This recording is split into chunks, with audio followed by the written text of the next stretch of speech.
Сәлем достар, біз бүгін дәмі ерекше әрі тез дайындалатын салат дайындаймыз. Ең алдымен қайнатылған 5 штук жұмыртқамызды сыртын тазартып, төртбұрышты етіп тураймыз. Майдалап туралған жұмыртқамызды ыдысымызға саламыз.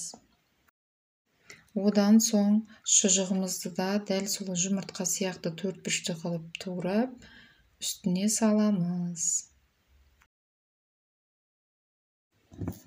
Үстіне үккіштен өткізілген сырымызды саламыз. Үстіне бір шымшым тұзымызды салып, қалбырдағы кукурузымызды қосамыз. Одан соң 3 ас қасық майонезімізді қосып, жақсылап араластырамыз.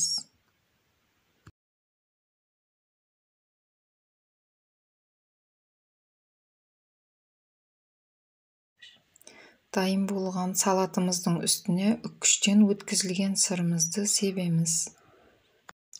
Болды, оңай салатымыз дайын. Астарыңыз дәмді болсын. Каналға тіркеліп, лайк басып кетіңіз. Қоңыраушаны басуды ұмытпаңыз.